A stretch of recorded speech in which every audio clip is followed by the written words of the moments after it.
ನಮಸ್ಕಾರ ಎಲ್ಲರಿಗೂ ಸ್ವಾಮಿ ಕಿಚನಲ್ಲಿ ಎಲ್ಲರಿಗೂ ಸ್ವಾಗತ. ಹಬ್ಬ ಇರಲಿ ಅಥವಾ ಯಾವುದಾದ್ರೂ ವಿಶೇಷ ಸಂದರ್ಭ ಇರಲಿ, ಗೋಧಿ ಪಾಯಸವಿಲ್ಲದೆ ಆ ಸಂಭ್ರಮ ಪೂರ್ಣವಾಗುವುದಿಲ್ಲ. ಆದರೆ ಪಾಯಸವು ಅಂದುಕೊಂಡಷ್ಟು ಮೃದುವಾಗಿ ಆಗುವುದಿಲ್ಲ ಎಂಬುದನ್ನು ಅನೇಕರ ದೂರು. ಅದಕ್ಕಾಗಿಯೇ ಇಂದು ನಾನು ನಿಮಗಾಗಿ ಅಜ್ಜಿಯ ಕೈ ರುಚಿಯನ್ನು ನೆನಪಿಸುವಂಥ ಪಾರಂಪರಿಕ ಶೈಲಿಯ ಮೃದುವಾಗಿ ಗೋಧಿ ಪಾಯಸವನ್ನು ಹೇಗೆ ಮಾಡುವುದೆಂದು ತೋರಿಸಿಕೊಳ್ತೇನೆ. ಬನ್ನಿ, ಹಾಗಾದರೆ ಸಮಯ ವ್ಯರ್ಥ ಮಾಡದೆ ರೆಸಿಪಿನ ಶುರು ಮಾಡೋಣ. ಒಂದು ಬಟ್ಲದಷ್ಟು ಪಾಯಸದ ಗೋಧಿ, ಇದನ್ನು ಕುಟ್ಟಿದ ಗೋಧಿ ಕೂಡ ಅಂತಾರೆ. ಬೆಲ್ಲ 3/4 ಬಟ್ಲು. ನಾನು ಇಲ್ಲಿ ಬೆಲ್ಲದ ಪುಡಿಯನ್ನು ಬೆಳೆಸುತ್ತಿದ್ದೀನಿ. ಸ್ವಲ್ಪ ಗಸಗಸೆ, ಏಲಕ್ಕಿ, ಗೋಡಂಬಿ, ಬಾದಾಮಿ, ಪಿಸ್ತಾ, ಸೋಂಪು ಕಾಳು ತೊಗೊಂಡಿರೋದು. ಒಣ ಕೊಬ್ಬರಿ ಈ ಥರ ಕತ್ತರಿಸಿ ನೀವು ತಗೋಬೋದು. ನೀವು ಬೇಕಾದರೆ ಕೊಬ್ಬರಿಯನ್ನು ತುರಿದು ಕೂಡ ತೆಗೆದುಕೊಳ್ಬೋದು. ಪಾಯಸಕ್ಕೆ ಒಣ ಕೊಬ್ಬರಿ ಹಾಕುವುದರಿಂದ ಪಾಯಸಕ್ಕೆ ಒಳ್ಳೆ ದಟ್ಟಣೆ ಬರುತ್ತದೆ ಮತ್ತು ಸವಿಯಾಗಿ ತುಂಬ ರುಚಿಯಾಗಿರುತ್ತದೆ. ಈ ಪಾಯಸ ಎಷ್ಟು ರಸವತ್ತಾಗಿ ಮತ್ತು ರುಚಿಯಾಗಿರುತ್ತದೆ ಅಂದರೆ ತಿಂದವರು ಖಂಡಿತವಾಗಲೂ ಇದನ್ನು ಹೇಗೆ ಮಾಡಿದಿರಿ ಎಂದು ಕೇಳುತ್ತಾರೆ. ಮೊದಲು ಗೋಧಿಯನ್ನು ಸ್ವಚ್ಛವಾಗಿ ತೊಳೆದುಕೊಳ್ಳಿ. ಅದ ನಂತರ 1 ಗಂಟೆಗಳ ಕಾಲ ನೀರೆಲ್ಲ ನೆನೆಸಿಡಿ. ನೀವು ಬಯಸಿದರೆ 7-8 ಗಂಟೆಗಳ ಕಾಲ ಅಥವಾ ರಾತ್ರಿ ಇಡೀ ನೆನೆಸಿಟ್ಟರೂ ಪರವಾಗಿಲ್ಲ. ಗೋಧಿ ಎಷ್ಟು ಚೆನ್ನಾಗಿ ನೆನೆಯುತ್ತದೆ, ಪಾಯಸ ಅಷ್ಟು ಬೇಗ ತಯಾರಾಗಿರುತ್ತದೆ. ನೆನೆಯುವುದರಿಂದ ಗೋಧಿ ತುಂಬ ಮೃದುವಾಗಿ ಬೇಯುತ್ತದೆ ಮತ್ತು ಪಾಯಸ ಕೂಡ ಬೇಗನೆ ಚೆನ್ನಾಗಿ ಆಗುತ್ತದೆ. ಸಾಮಾನ್ಯವಾಗಿ ಗೋಧಿ ಪಾಯಸ ಬೇಯಲು ಸ್ವಲ್ಪ ಸಮಯ ತಗೊಳ್ಳುತ್ತದೆ. ಆದರೆ ನೀವು ಕುಕ್ಕರ್ ಬಳಸಿದರೆ ಕೆಲಸ ಸುಲಭ ಆಗುತ್ತದೆ. ಗ್ಯಾಸ್ ಉರಿಯನ್ನು ಮಧ್ಯಮಾಗಿ ಇಟ್ಟು 2-3 ವಿಷಲ್ ಕೂಗಿಸ್ಕೊಳ್ಳಿ. ಒಂದು ವೇಳೆ ನೀವು ರಾತ್ರಿ ಇಡೀ ಗೋಧಿಯನ್ನು ನೆನೆಸಿದರೆ ಕೇವಲ 1 ವಿಷಲ್ನಲ್ಲಿ ಬೆಂದು ಹೋಗುತ್ತದೆ. ಈಗ ಗ್ಯಾಸ್ ಮೇಲೆ ಕುಕ್ಕರ್ ಇಟ್ಟಿರೋದು. ಕುಕ್ಕರ್ ಬಿಸಿ ಆದ ನಂತರ ಅದರಲ್ಲಿ ನೆನೆಸಿದ ಗೋಧಿಯನ್ನು ನೀರಿನ ಸಮೇತ ಹಾಕಿ ಇದಕ್ಕೆ ಇನ್ನೂ 1 ಲೋಟ ನೀರನ್ನು ಸೇರಿಸಿ ಈಗ ಮುಚ್ಚಳವನ್ನು ಮುಚ್ಚಿ 3 ವಿಷಲ್ ಕೂಗಿಸ್ಕೊಳ್ಳಿ. 3 ವಿಷಲ್ ಆದ ನಂತರ ನಾವು ಚೆಕ್ ಮಾಡೋಣ. ನಾನಿಲ್ಲಿ 1 ಗಂಟೆಗಳ ಕಾಲ ನೆನೆಸಿಟ್ಟಿರೋದು.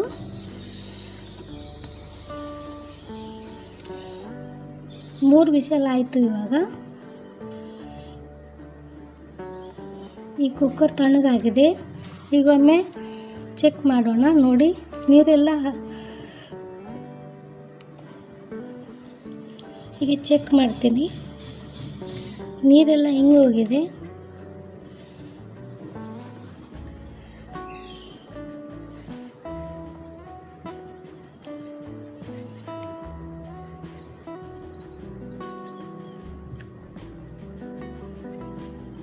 ಮತ್ತು ಗೋಧಿ ಚೆನ್ನಾಗಿ ಬೆಂದಿದೆ. ಗೋಧಿ ಈಗ ಮೃದುವಾಗಿ ಬೆಂದಿದೆ. ಇದನ್ನು ಒಮ್ಮೆ ಪರೀಕ್ಷಿಸಿಕೊಳ್ಳಿ. ಇದನ್ನು ನೀವು ಮಿಕ್ಸರ್ ಜಾರಿಗೆ ಹಾಕಿ ಸ್ವಲ್ಪ ರುಬ್ಬಿಕೊಳ್ಳಿ. ಪೂರ್ತಿ ಪೇಸ್ಟ್ ಮಾಡಬೇಡಿ. ಸ್ವಲ್ಪ ತರಿ ಆಗಿದ್ದರೆ ಪಾಯಸ ತಿನ್ನಲು ತುಂಬ ರುಚಿಯಾಗಿರುತ್ತದೆ. ನಾನು ಇಲ್ಲಿ ಇದನ್ನು ಸ್ವಲ್ಪ ಮ್ಯಾಶ್ ಮಾಡಿಕೊಳ್ತೀನಿ, ಏಕೆಂದರೆ ನಮಗೆ ಹೀಗೆ ತರಿಯಾದ ಪಾಯಸ ಅಂದರೆ ತುಂಬ ಇಷ್ಟ.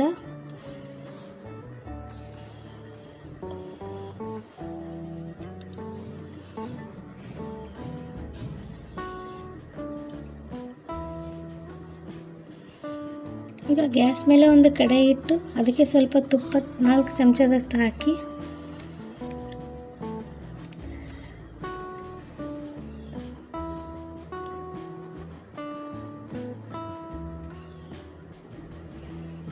ತುಪ್ಪ ಬಿಸಿ ಆದ ನಂತರ ಕೊಬ್ಬರಿ ಚೂರುಗಳನ್ನು ಮತ್ತು ಡ್ರೈ ಫ್ರೂಟ್ಸ್ ಹಾಕಿ ಹುರಿಯಿರಿ.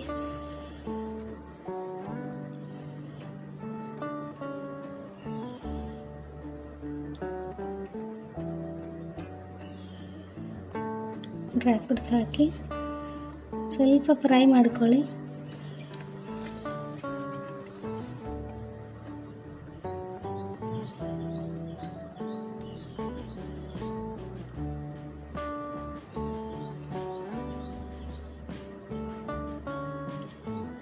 ನಂತರ ಇದಕ್ಕೆ ಸೋಂಪು, ಏಲಕ್ಕಿ ಪುಡಿ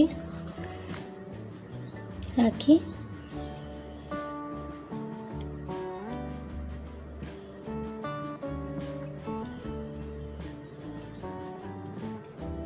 ಸೋಂಪು ಮತ್ತು ಏಲಕ್ಕಿ ಪುಡಿ ಹಾಕಿದೆ. ಇವಾಗ ಒಣಶುಂಠಿ ಪೌಡರ್ ಹಾಕ್ತೀನಿ. ಇವಾಗ ನೀವು ಜಾಜಿಕಾಯಿ ಪುಡಿ ಇದ್ದರೆ ಒಂದು ಚಿಟಿಕೆಯಷ್ಟು ಹಾಕಿ, ತುಂಬ ಚೆನ್ನಾಗಾಗುತ್ತೆ. ಈಗ ಬೇಯಿಸಿದ ಗೋಧಿಯನ್ನು ಹಾಕಿ ಚೆನ್ನಾಗಿ ಮಿಕ್ಸ್ ಮಾಡೋಣ.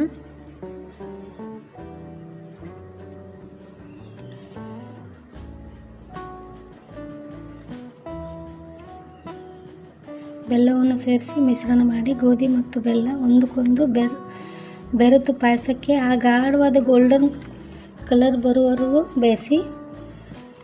ಈಗ ಪಾಯಸದ ಸುಗಂಧ ಮನೆ ತುಂಬ ಹರಡುತ್ತದೆ. ನಾನು ಇದಕ್ಕೆ ಅರ್ಧ ಕಪ್ಪದಷ್ಟು ಬಿಸಿ ನೀರನ್ನು ಸೇರಿಸಿ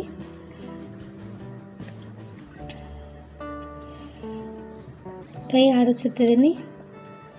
ಉರಿಯನ್ನು ಮಧ್ಯಮಾಗಿ ಇಡಿ.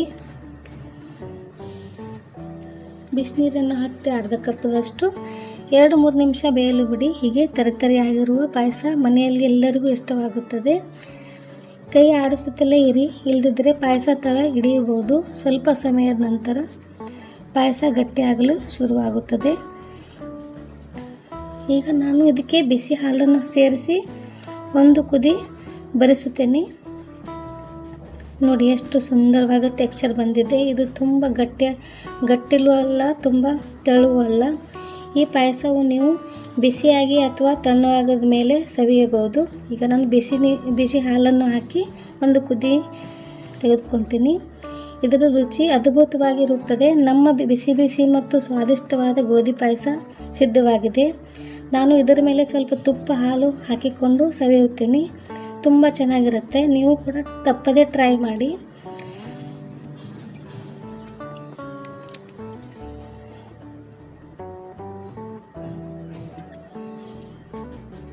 ನೋಡಿ, ಈ ಥರ ತುಂಬ ಟೇಸ್ಟಿಯಾಗಿರುತ್ತೆ. ವಿಡಿಯೋ ಇಷ್ಟವಾದಲ್ಲಿ ಲೈಕ್ ಮಾಡಿ, ಶೇರ್ ಮಾಡಿ, ಸಬ್ಸ್ಕ್ರೈಬ್ ಮಾಡೋದನ್ನು ಮರಿಬೇಡಿ. ಮತ್ತೆ ಸಿಗೋಣ ಹೊಸ ರೆಸಿಪಿಯೊಂದಿಗೆ. ಧನ್ಯವಾದಗಳು.